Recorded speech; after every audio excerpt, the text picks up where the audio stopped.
All right, I am live and I have not done a live stream in forever. I looked at it before I started this one and it looks like my last live stream was May, like 19th of last year. So almost exactly a year over semifinals. And I enjoy doing these live streams. See, Julian says, we're waiting. I appreciate you for waiting. I like doing live streams. I like coming out here and talking with all of you about these things that are going on. And it's an easy way to jump in and talk about stuff that's going to change very quickly because the European semifinals and the Asia semifinals, they start like very soon. I am in Pacific time, so it's only 7:30 at night here, but time zones kind of make these things a little bit confusing and lots of things going on at the same time. So let's get into it and talk about what we saw on day one. So we didn't see anything super crazy yet. We didn't have a lot going on. We can talk about the stream for a second. So we saw the stream being used again for day one. I think part of the reason we streamed this versus having an actual broadcast is this announcement we had today about the partnership with ESPN3. I'm not sure if anyone saw that on CrossFit Games Instagram page, but the next 2 days of competition are going to be streamed at least part of the day on ESPN3 Plus or ESPN Plus, somewhere in the ESPN network that you can't watch on TV, but you can watch on your computer or on your device. So I think that may have to do with part of the reasons why they didn't broadcast today. There's usually some weird rules about broadcasting and broadcasting rights. So it turns out, it looks like at least that ESPN has some broadcasting rights. Also interesting because the last couple of years, CrossFit has been associated with CBS. Prior to that, CrossFit was associated with ESPN.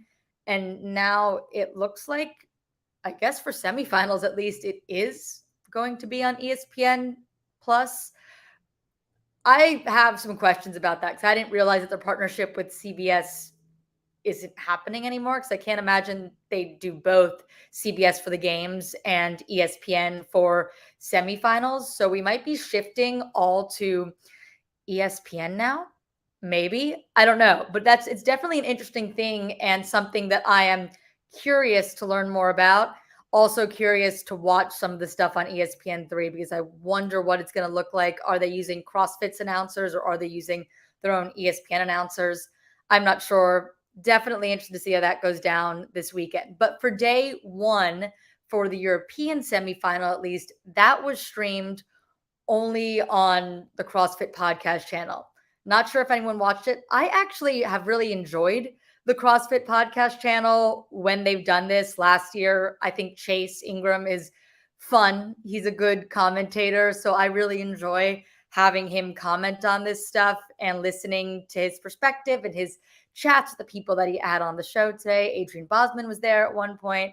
We had a bunch of different people, Lucy Campbell jumping in to do some of these broadcasts. So I did actually really enjoy the commentary on the CrossFit podcast.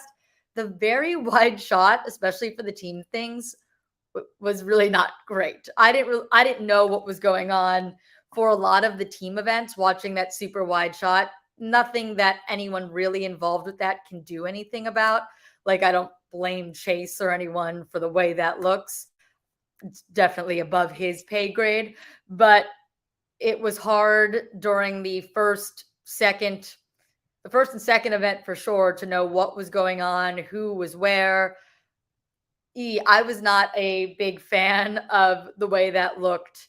So kind of lost me a little bit there. Event 3 on the podcast for the teams wasn't that bad because it was very similar to the individual event. And you could see the parts that were indoors, like you could see where people were. But having that one wide shot made it really hard to tell what was going on in the team events for events 1 and 2. So if you're planning on going back and watching that, just go back with that in mind, that it's going to be hard to see. Event 3 also was more interesting with that commentary because they went back to the commentators for part of it while they were out on the runs so that you had something to watch other than an empty field. It was what we had today, and I actually didn't mind the CrossFit podcast coverage in general and was a little bit surprised because I didn't think we were going to get the teams at all, and we did get the teams broadcast. So that was good. I enjoyed that part. I'm glad that we're giving the teams some attention. I know people don't love the teams, but I think they do deserve some attention. They're also really great athletes.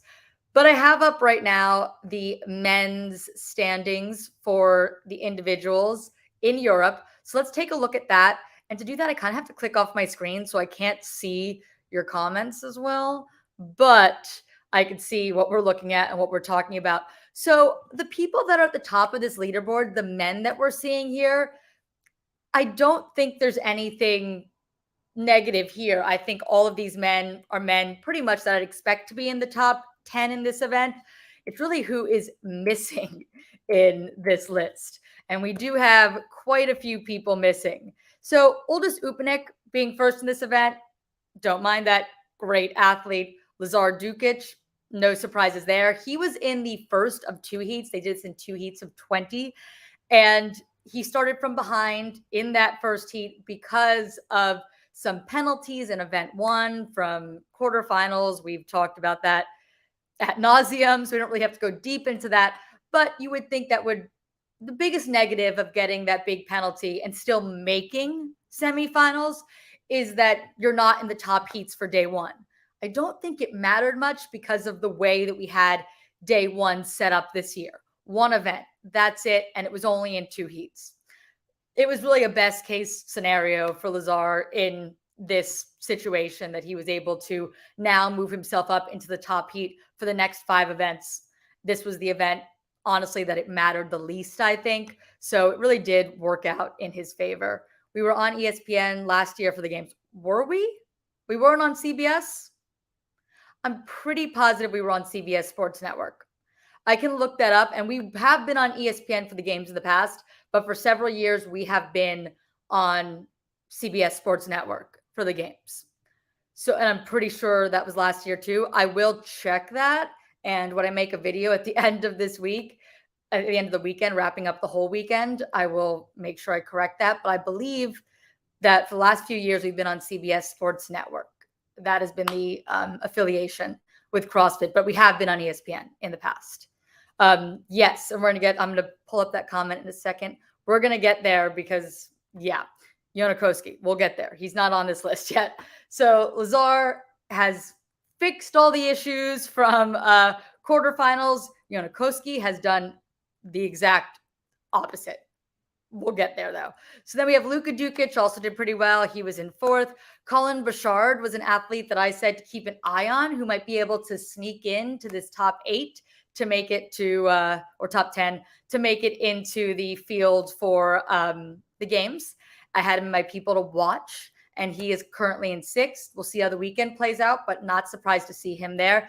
Yellow Hoste, I thought he could do well in this event. Tall, long athlete. The clean and jerks, while they were obviously a part of this event, I don't think were the crux of the event. A lot of people were doing singles. So being a taller athlete, having more reach on that run helps you out. Hendrik Haapalainen, very good athlete.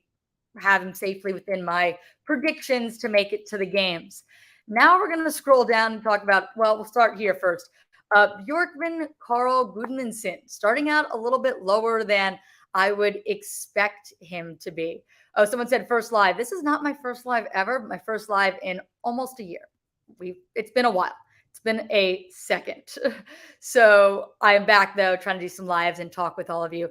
Bjorkman Carl Gudmundsson, though, BKG, perennial games athlete, and in 16th. Not a great start, but I definitely think you can have a 16th place finish in a field of 40 and safely make it into the games. You don't want to have a lot of 16th place finishes, but I think that he's definitely in a place where this was not a great finish, but I'm not concerned yet. We'll see after tomorrow. If he has mostly 16s and 12s and 15s, we might have to talk. But right now, we've got time. This was a very specific event, running and only 50 clean and jerks. It really isn't a lot, and it's at a fairly moderate to lightweight. So there's a lot more to happen. Moritz Fiebig, also a little lower than I would expect him to be, but again, not exactly out of anything at this point. So moving down, though, keep moving down. Victor Hoffer, he is someone that a lot of people have been talking about. And interestingly, Chase said on the broadcast that he has heard people picking him to surprise win this whole semifinal. I don't know who these people are. I must have missed those people's predictions, and I definitely can't watch everything in the space. I do try to watch a lot of it, but I did not pick Victor Hoffer to win this semifinal. I had him sneaking into the games field. I think you can still do that. I think one event, you have to see how the weekend shakes out. It's really early, but this is not a great start for Victor Hoffer, and I was a little bit surprised to see him be in this place. But we got time. He might be able to make up, because we're going to talk about Jonakoski now, who I had picked to win this semifinal. He won the Open, not just in Europe, but worldwide. Same thing for quarterfinals, not just in Europe. He won it worldwide. And then 34th on the first event. I haven't had the chance to look at anything. Like, I saw that Craig Ritchie made a podcast, or made a YouTube vlog actually, about day one. I haven't had a chance to watch it yet. I don't know if he has any insight on what's going on with Jona. This is a really bad finish. I wouldn't have expected Jonakoski to finish in 34th. And it makes me a little worried that Jona could be injured, because he looked so good. And someone brought this up, Doreen. I was surprised that Jonakoski didn't do better. He had the best momentum going in, 100%. He had fantastic momentum going into this semifinals. And I was really surprised to see him finishing almost last in his heat, 34th overall. I feel like, I don't know, maybe it was just a bad event. Fingers crossed that that's the case. It's just a bad event, but it's a really bad event. 34th is going to be hard to overcome. I don't think impossible. We saw some crazy finishes last year. That was also a field of 60. We have to remember, last year's semifinals, 60 people. This year's semifinals, only 40. You can't afford to have as many bad finishes. So a 34th finish for the first event for Jonakoski, I can almost guarantee that my prediction of him winning the semifinal is wrong. I don't think he's winning the semifinal anymore, because this is a really bad finish, and it's not many points on the board. How many? 12 points. That's really bad to start with. I don't know. I'm a little nervous about Jona. We'll see what happens next. Do I think he can make it back into the top 10? I do. But this is not a good way to start. And he's going to have to really just nail everything tomorrow if he wants to get into that final heat for Sunday. I don't even know if he can do that tomorrow. There's 2 events tomorrow and 3 on Sunday. I don't know if he can do enough to make it into the top heat tomorrow. He'd have to win probably both events and have some help along the way. Could he make it by the final event on Sunday? For sure. And I imagine what they'll do is they'll seed them for tomorrow, and then they'll seed them for the first 2 events on Sunday, and then reseed going into the final event. And there are going to be potentially people or a person in that second to last heat who makes it into the games field, because we're taking more athletes than we did last year, but we're taking less than last year, but more than we have back in the regionals days, when it was just top 3 or top 5. And then all that mattered was that final heat. The final 2 heats still matter in the current format of this iteration of the CrossFit Games. So he doesn't even have to make it into the top heat to really be able to compete, but he's got to do some big damage control tomorrow. Take a look at the comments for a second. Wonder, do you think he got stronger as he got older and lost the endurance and speed in his prime? Must be early 30s versus mid 20s. That could be a possible explanation for why we're not seeing Jona do as well in this event.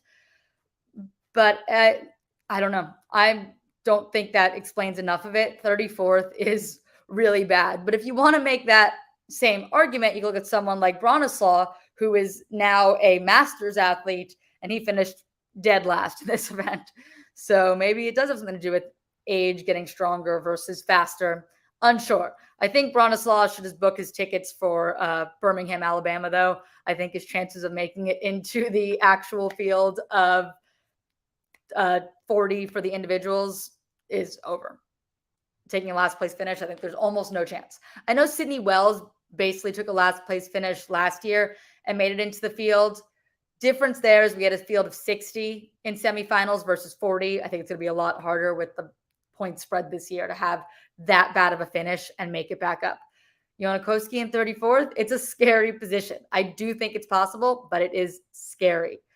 Pavel says Lazar should take it all, in my opinion. I mean, yeah, I think that's a pretty good guess right now. We do have Uldis Upanik in the first position right now, but Lazar is right there. So I think Lazar is in a better position right now to take it. Let's look at some of the other comments. Oh, think about NFL running backs losing their speed as they get older, but they keep their power, like breaking tackles. Sure, that's a great argument. I mean, that could be part of it. This is like a really bad finish, though. I could see that being accurate, and it's a good argument. But to be doing as poorly as he did in this event, I don't know. I just think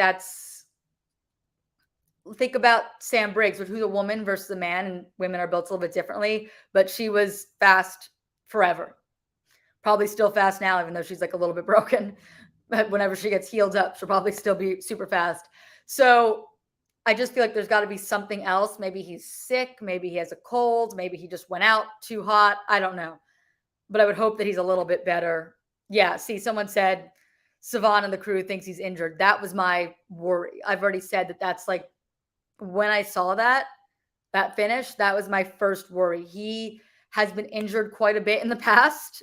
He has a history of being an injured athlete, and having that history and then having a fantastic open and quarterfinals, and to now be 34th after the first event, I don't know. And someone said, didn't he get hurt in the run last year or the year before? He's gotten hurt quite a bit. he gets hurt. Some athletes are just injury prone. And Yonakoski would be one that I would say tends to be injury prone. And I don't know if this is an example of that, but it looks like it could be. I do also believe that Yonakoski is someone, if he was injured, who does have the ability to push through. So if it's like an injury that would specifically hurt the run, there's still a good chance that he can overcome that with the rest of the events that we have lined up this weekend. So I think he can, I still think that he can possibly make it. I think he can make it into the field of 10. I'm just going to say that. I think there's room. I think there's a possibility. Is it an easy one? No. It's going to be a grind. He's going to have to do a lot tomorrow. He's going to have to go out there and want to win. Does anyone remember when Rich Froning was in the second or the third heat, the second to last heat in Carson back in like 2014 after bonking on the triple threes, and then just like came out and demolished the next event in that second to last heat and like just beat everyone? That's what Yonakoski's going to have to do to the fourth or first last place heat. He'll be in the first heat of the last place athletes. So he's going to have to do that. He's going to have to come out, not even look at those athletes. Doesn't matter what the people next to him are doing. Those are not the people he's competing with. He's going to have to go out and try to beat the top heat and set a time that no one can touch on these events if he has really a hope of making it into the top 10. It would be sad to see him get knocked out, and we'd have questions. We'd definitely have questions. Someone said Koski is great, but the WODs need to be in his wheelhouse or he doesn't do well. Yes and no. I mean, usually in the semifinals with this field, not a games field, with a semifinals field, he can do enough. So this is obviously a surprise. Like, let's take a look at his games. You see, we've got 14, 15, 16, 17, 19, 20, 21, 22, 23. Very consistently getting out of semifinals and regionals. 6th place in 2023. So something's up for him to not be able to compete, at least in this workout with this field. I feel like it has to be. Someone said, who's Carson's pick for Europe men's and women's? You know what? He told me that I should have picked Lazar, and he is right. Apparently. He's sleeping. We went to the park. He's tired. Yeah, so someone said granted last year, but Bronislaw had a 36th finish and made it back. And I also made the point with Sydney Wells, who had an even worse finish than that and made it back. That was a 60-person field, though, at semifinals, and this is a 40-person field. But I do think it is possible. Don't count Jonakowski out. We're not there yet. Jonakowski is still in this. He's just not in a great place. But if you're making that argument to say that Bronislaw can make it back from a 40th place finish with 0 points, he got no points for that first event. He could have skipped it and got the same number of points. I don't know if Bronislaw has any chance of making it now. I don't know. Because 36th place finish last year in an event would have been points. And a 40th place finish, as you can see on the screen, is no points. So I don't know. I think that it might not be quite enough. Should I make this screen a little bit bigger? Is that better? That might be better, although my head is kind of in the way of things. But we'll see. Maybe that is better. We'll work with that for now. So that is the men's field. We really don't have a whole ton to talk about because it was only one event. This is the first time in my memory that we've only had one event on day one.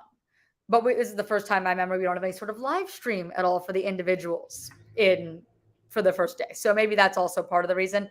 Carson just came by. You want to see? Say hi. All right. He might hang out here for a second. All right. So let's move over to the women's side of things and see what we got going on with them. I feel like we didn't have as many surprises, but maybe it's just I haven't looked at it and I've been so focused on the men.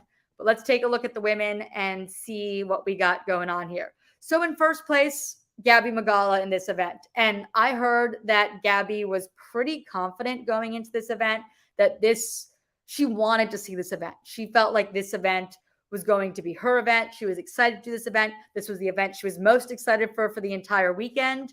And she seems to have done a pretty good job at this event.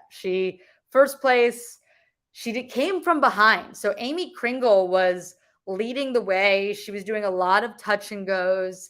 And Gabby just caught her on some of the runs. That last run, she caught her and held on to the bar for almost all of the clean and jerks. She did break it up a little bit, but Gabby paced it really, really well, like beautifully, and beat her by, as you can see on your screen, just a couple of seconds, 2 seconds. So Gabby couldn't have planned that any better.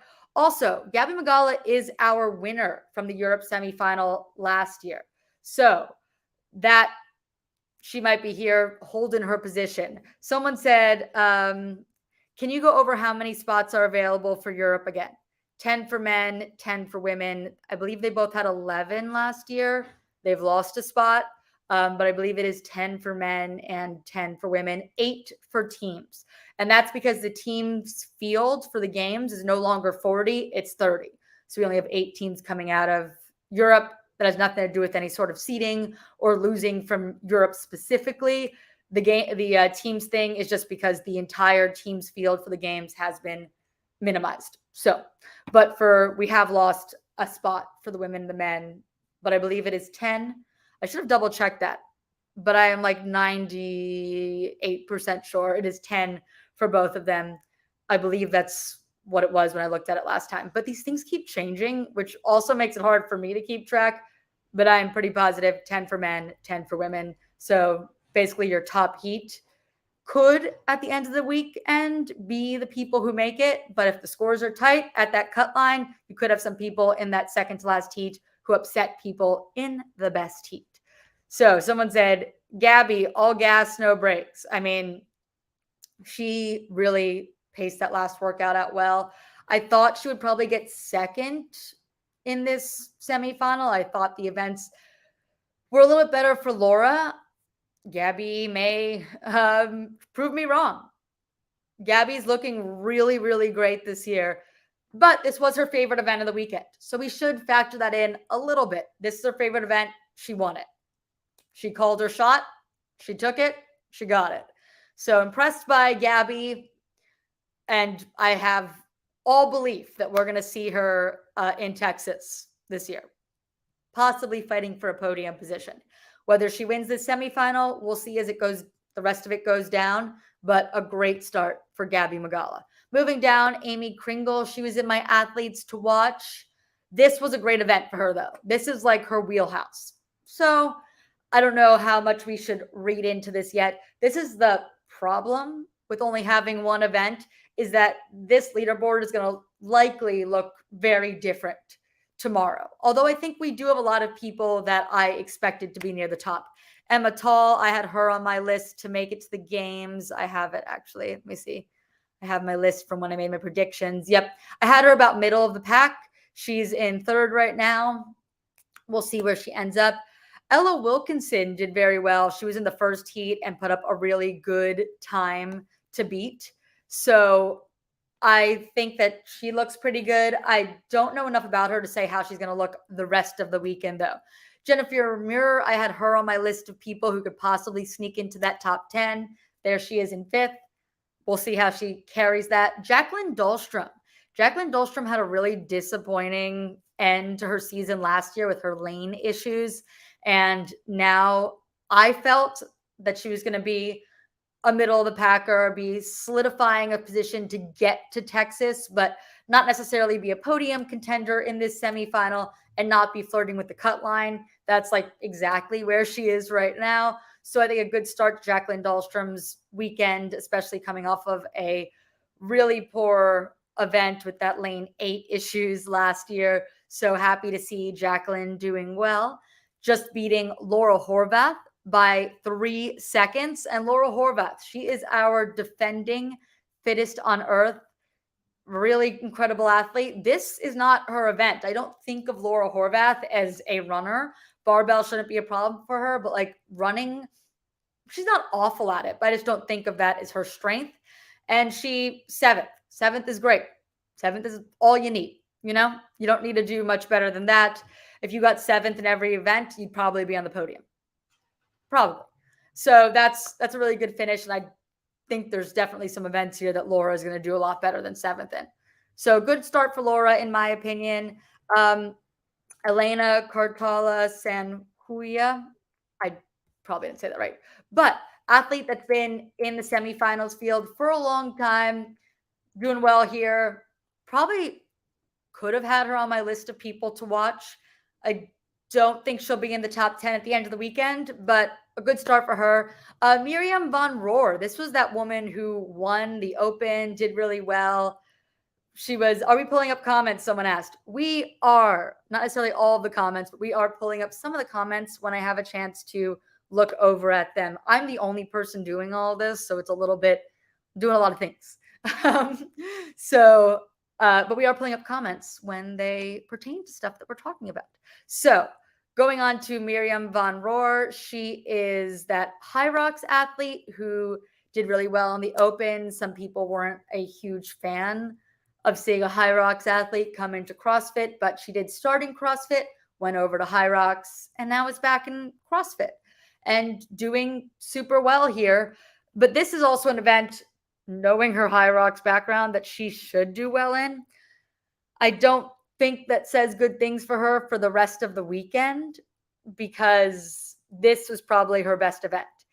And top 10 finish, that's good. But if that's your best event, probably not enough to make it to Texas. So my guess is Miriam Rohr is going to work her way down the leaderboard as the weekend goes on, but a nice start for her. Oh, thank you so much for the comment here.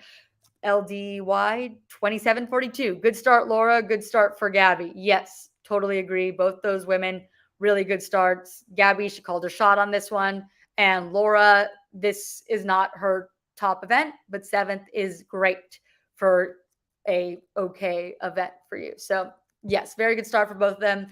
I don't see either of those women having any problem making their way to Texas. So, great start for both of them. Karen Friova, this is fine. 10th. This is not her best event. I had her possibly making it onto the podium in this field. She did compete last weekend at the Athens something, at an event in Athens, at a CrossFit event in Athens. So she could, 2 weekends in a row is a lot. Not much time for your body to recover.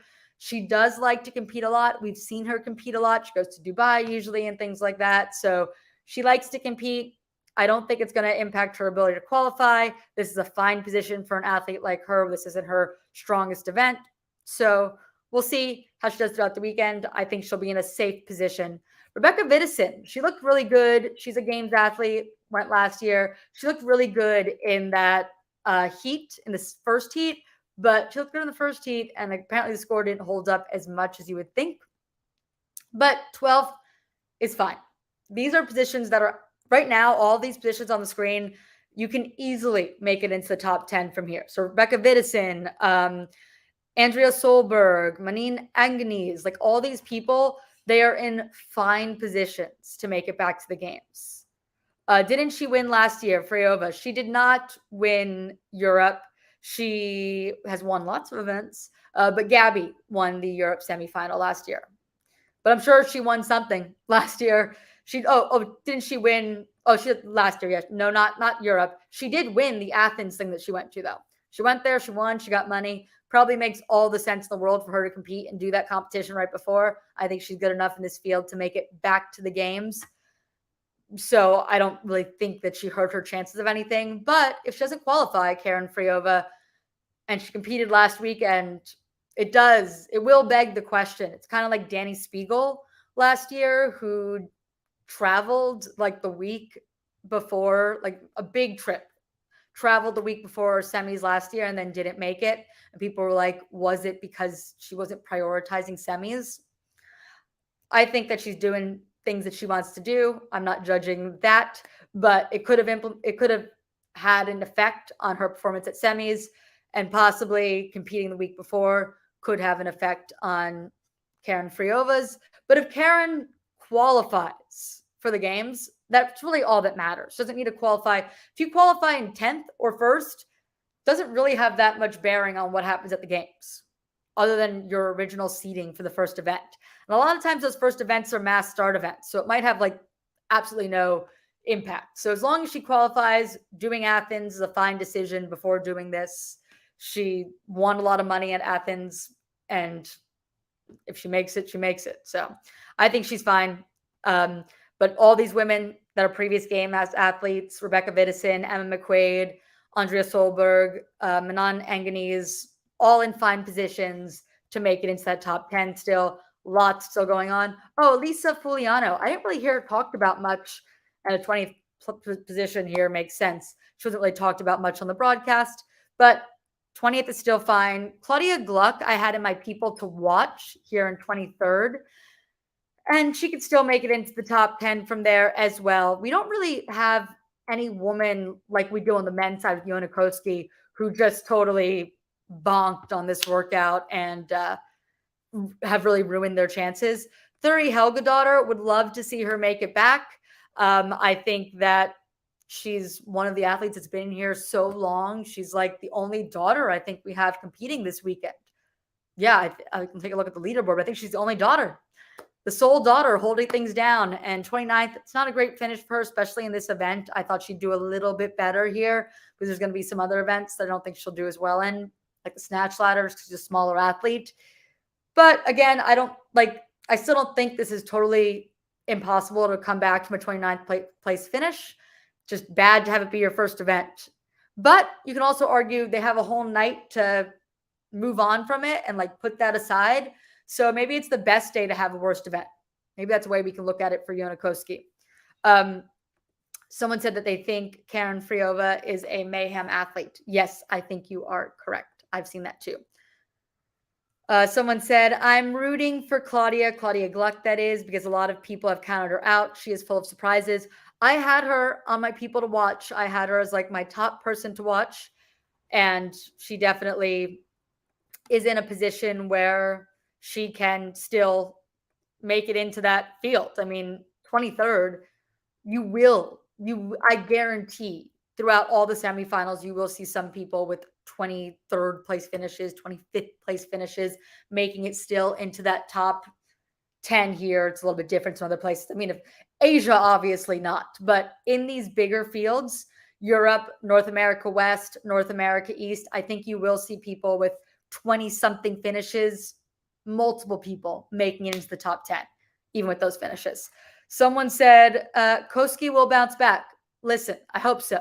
And I have faith that he can. He just really, really needs to put this event one out of his head. In fact, he should probably go into tomorrow pretending this event didn't even happen. Just forget about it and like hit it. Or think about it and use it as motivation to be like, this is do or die. Because it is. It is do or die. Oh, Koski's injured, I think. Yes, I talked about, I said we, who's we? Me and the people who are here. I mentioned that at the beginning that I think that he could be injured. He did so well in open and quarters that to look like this in event one, I am concerned that he's injured.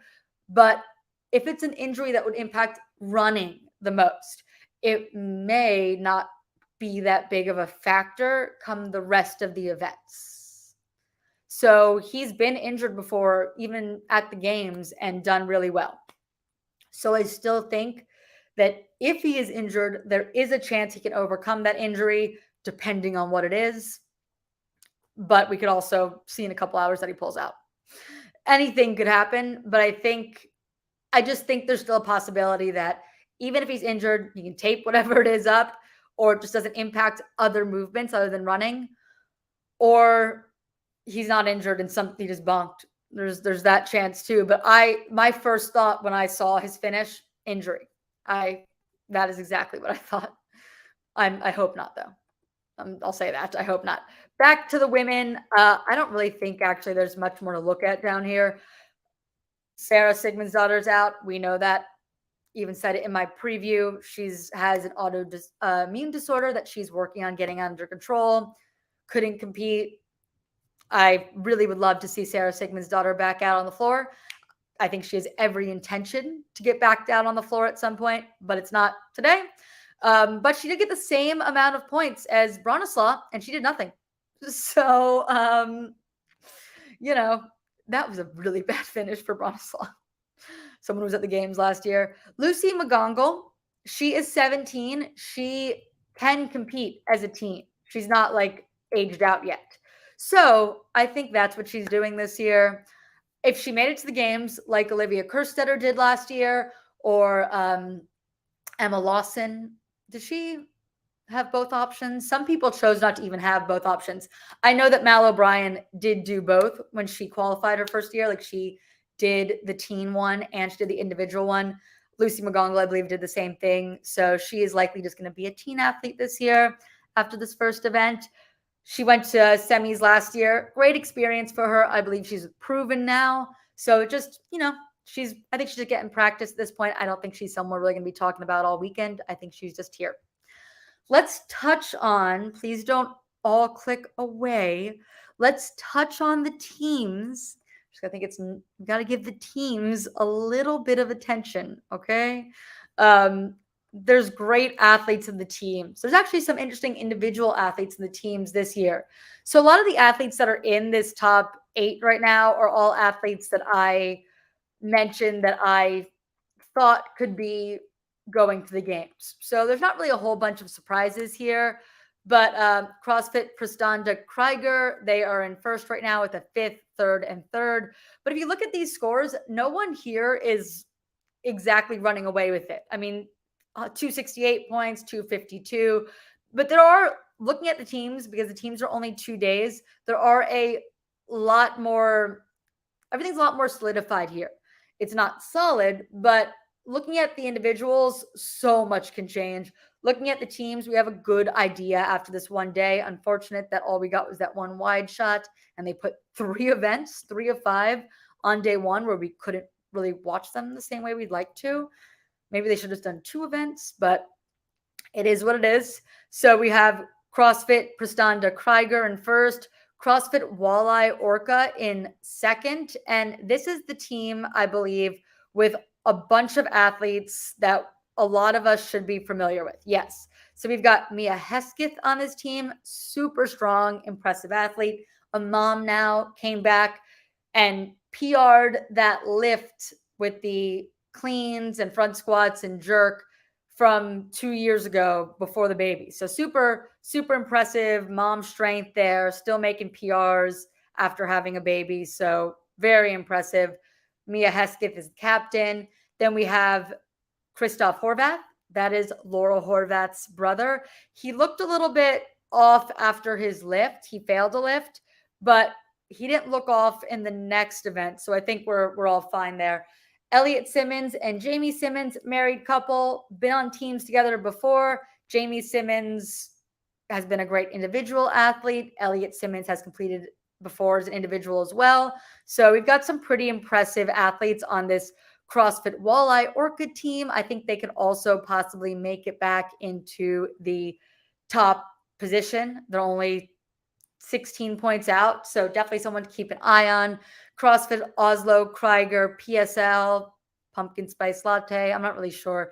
Pixel, I think someone said that's what that stands for. I don't know. Second, first, and 13th. They were in first prior to that third event. So we'll see how they do throughout the weekend. But I believe they were in the first heat. So they were competing against the worst athletes coming into, theoretically worst teams coming into semifinals. Now they're going to be in the top heat in a podium position. Really interested to see how CrossFit Oslo Krieger PSL looks after they compete with the big boys over here. CrossFit Oslo, if you've never heard of them, has stood on the podium before. They're navy blue team.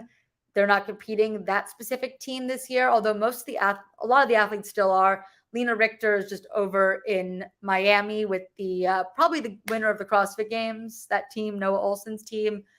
But we're not there yet. That's 2 weeks from now, but I'm sure they might win every event at their semifinals. We'll see. C23 CrossFit, the program motion, or C23. This team I expected to do well. Fourth isn't great. They didn't do well in that third event either, but other than that, we're doing really well. CrossFit Oslo Krieger Blast. Lots of CrossFit Oslo here. And I believe that is Blast. That's what I heard. Some of these names are a little bit weird, Oslo. They're a little bit hard to know exactly what you got going on there. But they've got so many teams, they have to come up with creative names. They've got 3 in the top 8. CrossFit Butcher's Lab, expected them to be in the top 8. CrossFit Oslo Krieger Riz. And then to round it out, this is a team I didn't actually have in my predictions. Blueprint CrossFit Team AOD. I don't know. The team names have gotten crazy. They're long and confusing and hard to remember. But hopefully the best teams have simple names. But not here in Europe. And here in Europe, we've got lots of crazy names. The more words, the better it appears. That's what we got for the teams. There's really no one to talk about in the teams that's like, why is this team so low? I think the majority of them are where we expect them to be. So team competition going as expected. Should we move over to Asia? I think we should give Asia some attention. So let's move over to Asia unless anyone has any questions or comments or concerns. You can leave those and we can talk about those as well. It populated directly to Asia teams. So we'll do this because this is going to be real fast. So in my prediction video, if you didn't watch that, you can go watch that after this. I said CrossFit, KT CrossFit Kolesnikov team was the only team to watch. And let's look at the scores. They have 300 points. They've won every event. First event, they had a time of, it looks like 16:57 or something. And the next team was 20:01. So, yep, not much to watch there. Only won by 15 pounds on the lift, but they didn't need to win by more than that. And then on event 3, it looks like they won by 3.5 minutes. So That's they only get one team here, and that's the team. We can check tomorrow, but that's the team. The Klesnikov team, they can just pack their bags. How many teams move forward to the games from Europe? 8. 8 teams are moving forward from Europe. It's 8 because I think it used to be 10, but it is 8 because they're only taking 30 teams to the games this year, I believe, as opposed to 40 in the past. They're tightening that up a little bit. I think that makes sense.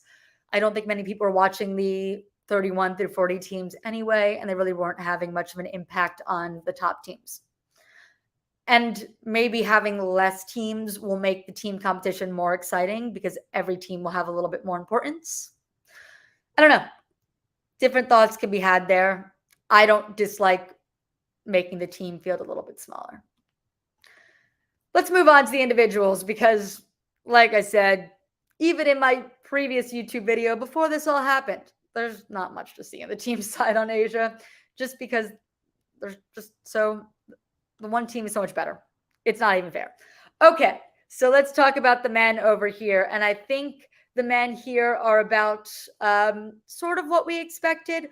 Arthur Semenov, I think he came into this in 32nd position from quarterfinals. That is because of a major penalty on event 1. We've seen a lot of that.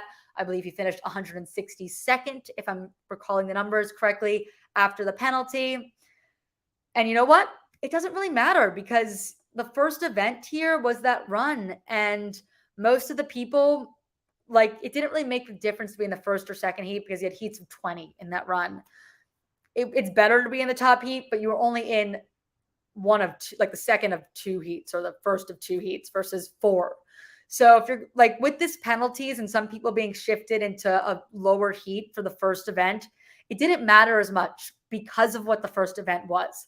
I don't think people like realized just how little it mattered until we saw this first event play out and the fact that it's field of 20. Although I don't know how Asia did it. I didn't watch all of their streams because it wasn't in English. So I didn't watch all of it. I did watch it for a little bit. They had parts in English and then parts were not. So it was a little bit harder to follow for me. But Arthur Semenov made his way into 4th place. I had him predicted to make it to the games. Only 2 men from Asia go. But I think this is fine. It's 1 event out of 6. And he's now 4th. I think it looks good. I also had Ivan Karaktazev as my other prediction, I believe. And he's sitting in 6th. Definitely somewhere you can make it into the top 2 here. And then I thought Ant Hyens had a good chance of making it too, and he's currently in 5th. So I think most of the athletes that we expected to be competing for something in this semifinal in Asia are where they need to be to make it to I keep on wanting to say Madison, not Madison. Make it to Fort Worth, Texas. Dallas, Fort Worth. What are we saying? Texas? Someone let me know what they think we should say about that. I'm so used to saying Madison or before that Carson. Fort Worth. If Masters had to move out, teams should have to too. That's an interesting sentiment. I don't know if I necessarily agree. I think a teams event, just teams by themselves, would not attract like anyone. Especially only 30 teams. Masters, there are just so many of them that I think the numbers made sense to move all of those people into their own event because there's so many events, there's so many different age groups that I do think it made more sense to move the Masters because it's easier to make that group that I don't even know how many different Masters divisions there are now. I could count, but there are a lot. There are a lot of divisions of Masters. And I think it's easier to make that into its own event because there are so many divisions, if that makes sense. Like there's enough quantity there to make that into its own event and have events going on all day. Where if you just had an event for the teams, it would either be over very quickly or just not attract many people. There are just so many Masters. I do think it could be a good idea to move the Masters. And I spoke with a Masters athlete who qualified for the games or unofficially qualified for the 60 to 64 division with the women. Yvonne Howard, she is going into her third year in this division, and she's competed at the CrossFit Games.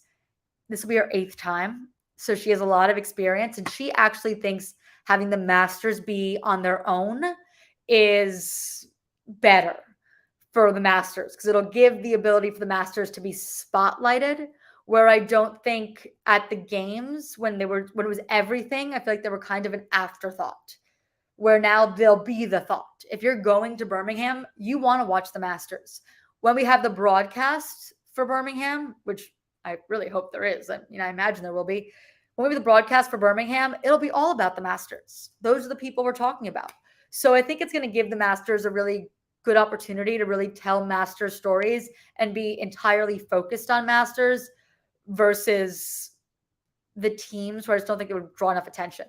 But CrossFit said Masters didn't draw enough attention, but think it's way more than teams. I would agree. I think that the teams doesn't draw enough attention and the Masters didn't draw enough attention, but I think the individuals pulled from the Masters. I think that there's a lot of people who would go see the Masters if it wasn't happening simultaneously or before the same week, but before, and the people just weren't there yet for the Masters events, or they were happening simultaneously and people were taking breaks from watching during the Masters events. I think the Masters will draw more as their own event because people will be going there for them and there's nothing pulling attention. When the Masters happens in Birmingham, it'll be our only thing to watch in the CrossFit space. There'll be nothing else happening. Where when the Masters were happening with the individuals and the teams, there was just people weren't paying attention because they were just burnt out. You know what I mean? Like they needed a break for a couple minutes from CrossFit, go shop, go eat. And that's when they were doing it, where people will be paying attention to the Masters because that'll be all there is to watch. That's my thought. I do think before we make like super judgments on it, we have to wait until we see what it looks like. I think we really need to see what 1 year in Birmingham, what 1 year of having Masters alone looks like before we determine whether it's good or bad, in my opinion. I just think we're going to have the best idea after we see what it looks like. And I think there's a chance that it could be better because I know that when it happens, I will be paying attention to the Masters coverage and that's all I'll be paying attention to because there won't be any individuals to pay attention to. So I think it might be better. We'll see. Let's check out the women. This is our last thing to check out. So Sarah Kai being in first place after event 1, not a surprise. Expected her to do well. And the 3 people I had in my predictions to make it to the games are currently in the top 4. And we have 3 women going from Asia. So they have an additional spot this year.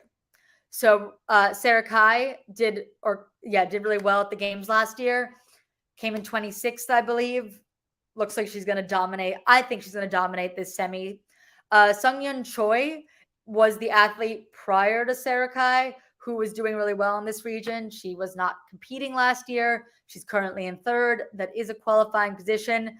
Looks like 1 second behind second, where Sarah Kai was way ahead. But Sungyeon Choi just a second behind. So I think she's going to do well this weekend. I think she's going to be going back to the CrossFit Games. And my 3rd place person that I had going into this was Duan Jung, and she's in 4th right now. So in a good position to make it to the games this year. Not really any surprises over here. Some of these regions like Asia are a little bit easier to predict because the people that are qualifying tend to be pretty far ahead of the rest of the field. So I think that this, even though we only have 1 event, I don't think we're going to see nearly as much shaking up over in Asia as we are going to see in Europe, because I think there's going to be some movement over there. Hopefully Yona Koski. I mean, I want to see Yona Koski back. I'm definitely like covering this, talking about this. I am a reporter in my real life, like outside of YouTube, and all of that is I try to keep very in the middle. I definitely, talk about who I like to see here though in CrossFit. Like I'll say like, I'd love to see Yona Koski make it back. And I think that he still can. Let's see. Masters had the best CF Open tips. Too much can go wrong. Yeah, I mean, I think the Masters are great. I think that we need to focus on the Masters. We need to continue focusing on the Masters. And I think moving the Masters to their own event can really do good things for the Masters. A lot of people are interested in Masters. More than half of CrossFitters, I believe, are Masters. They're like the average CrossFitter. A lot of them are Masters. I believe more than half of CrossFitters overall, more than half of open registrants are Masters. So Masters are where the money is, really, if you think about it, because a lot of people are interested in them. Those are the people that are their peers. So I think having Masters have their own event is going to allow CrossFit to put a bigger spotlight on Masters versus having them be mixed in with the individuals and it just pulling attention. It does. The individuals are pulling attention away.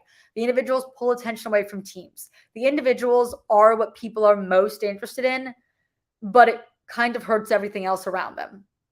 So I really do think having the Masters have their own event could be better.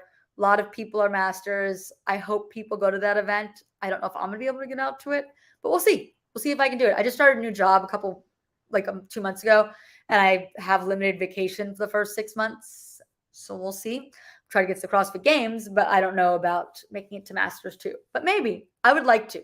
The Masters are a really exciting group. There's so many good stories there, and it gives everyone something to aspire to. The individuals are awesome. They do things that are incredible. But most of us will never be the individual athletes. But who doesn't want to be a 64-year-old or a 65-year-old or a 70-year-old who can still do pull-ups and muscle-ups? Because I think we all want to be that. And I think a lot of us can be that. And that's why the Masters are they're inspiring in a different way. I really like the Masters, and I really hope that move them is going to bring more eyes to the Masters. We just had a long conversation about Masters, but I think we are done with reviewing semifinals for day one in Asia and Europe. Biggest storyline, I think, is where we see Yonakoski sitting, not in a great place. Everyone else after day one, I think, is sort of mostly where we expected people to be. So nothing crazy yet. Day two, lots of storylines can unfold, and we hopefully will know more about Yonakoski. So unless anyone else has any questions, comments, concerns, I am going to sign off. I appreciate you all for watching. This has been so much fun.